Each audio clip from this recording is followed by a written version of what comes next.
మందులు వాడండి. అలాగే డాక్టర్ గారు, నా బంగారు తల్లి పెళ్లి నేను చూస్తానంటారు. నాకు అదృష్టం ఉందా? మీరేం భయపడకండి అమ్మా, ఏం పర్వాలేదు. కాస్త విశ్రాంతి తీసుకోండి. అమ్మాయి లలిత, కాస్త మంచినీళ్ళు తీసుకురా అమ్మా.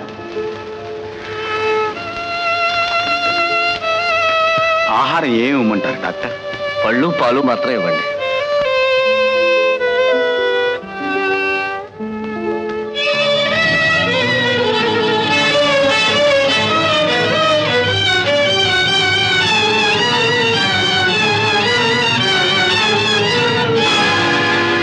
అయ్యో తల్లి!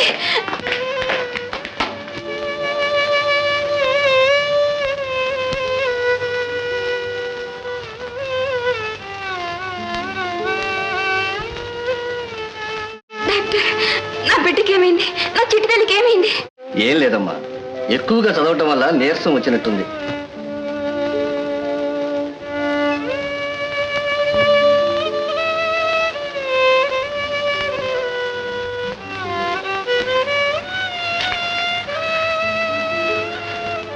నాకేమైంది డాక్టర్? ఏం లేదమ్మా, ఏం లేదు. You're all right. వస్తాను.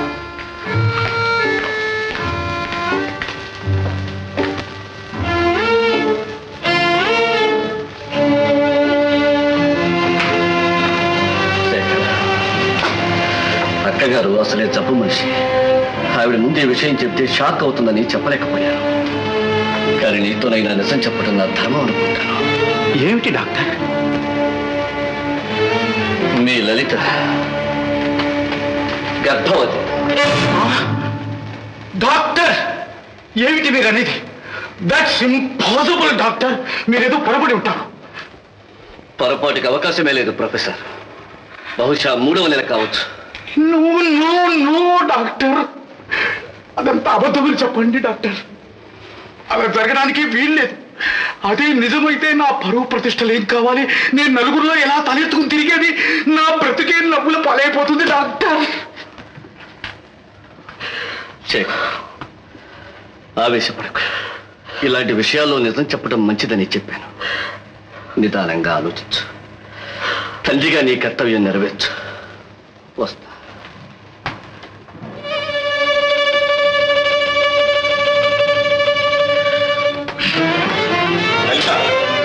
ఏనన్నా? ఇలా ఒకసారి.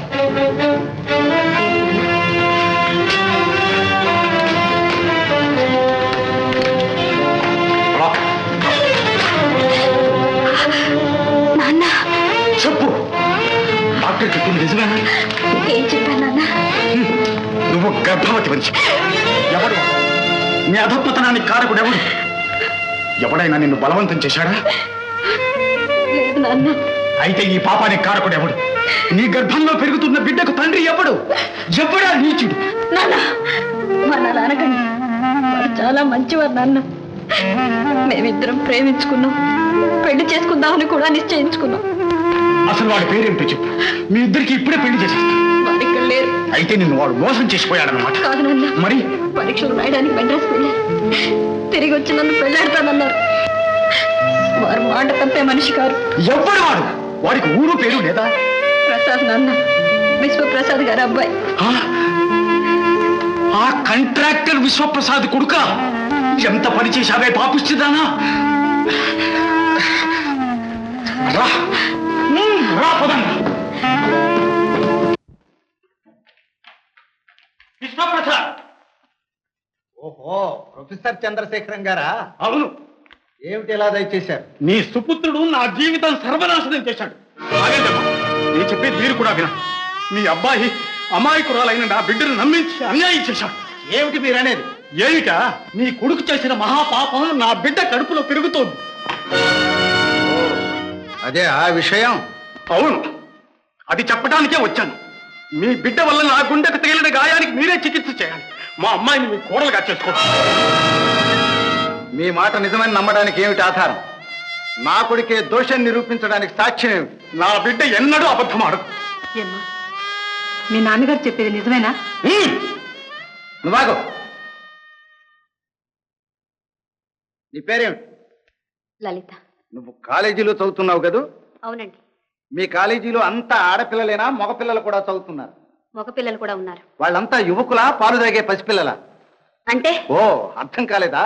సరే, మా అబ్బాయితో నీకు ఎలా స్నేహమైంది? పిక్నిక్ లో చాలా మంది యువకులు ఉంటారే. అవును, ఉన్నారు. వాళ్ళందరూ నీకు తెలుసా? తెలుసు. మా ప్రసాద్ మొదటిసారి ఎక్కడ కలుసుకున్నావు? మధు ఇంటి దగ్గర. అయితే మధు కూడా నీకు తెలుసు అన్నమాట? తెలుసు. బాగా తెలుసా? బాగా తెలుసు. చాలా బాగా తెలుసా? తెలుసు తెలుసు, చాలా బాగా తెలుసు. అతను మా పక్కింటి వాడే. తెలియకుండా ఎలా ఉంటుంది? అదే, ప్రసాద్ తెలుసుంటున్నావు, మధు చాలా బాగా తెలుసుంటున్నావు, ఇంకా ఎందరో తెలుసుంటున్నావు.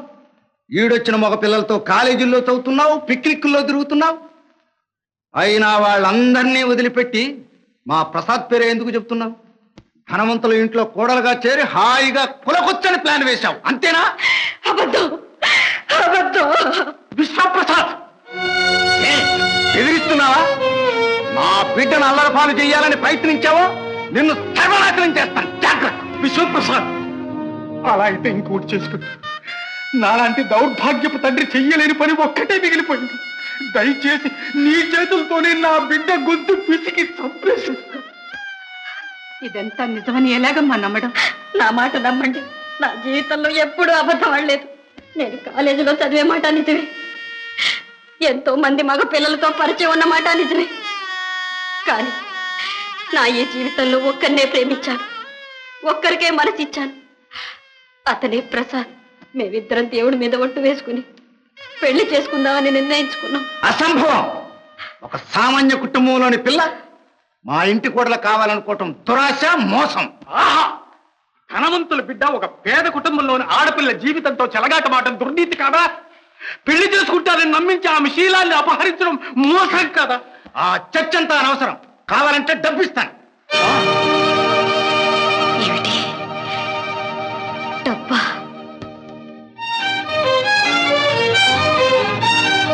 ఇదిగో 5,000. నీ కడుపులో బిడ్డను తీసేసి నీ పరువు కాపాడే డాక్టర్ ఎవరైనా ఉన్నారేమో చూసుకో. తీసుకో.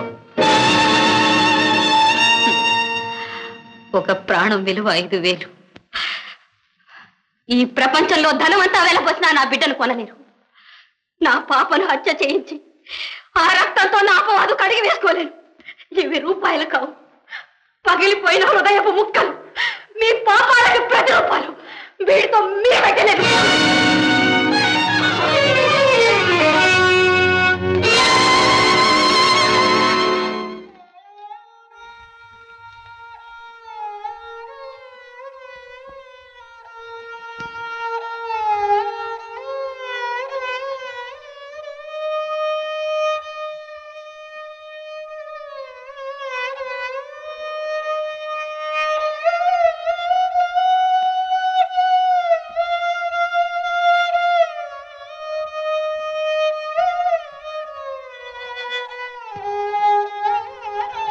నేనేం పాపం చేశాను నాకు ఈ శిక్ష విధించావు తల్లి?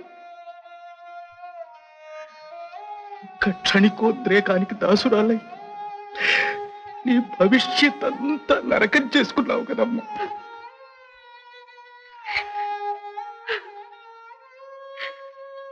మీరు బాధపడకండి నాన్న. ప్రసాదం రానివ్వండి. వారి మాట మీద నాకు నమ్మకం ఉంది. ప్రసాద్ నాకు ఎప్పటికీ అన్యాయం చేయడు. ఆయన తండ్రి లాంటి వారు కాదు నాన్న. తల్లి, ఆవు చేలో వేస్తే దూడ గట్టులు వేస్తుంది అమ్మా. ఆ కొడుకు మాత్రం నీ కోసం కన్న తండ్రిని ఎదిరిస్తాడా? నువ్వు తల్లి కాబోతున్నావని తెలిస్తే ప్రసాద్ నిన్ను పెళ్ళాడతాడమ్మా. భగవంతుడా! అమ్మా! అయ్యో!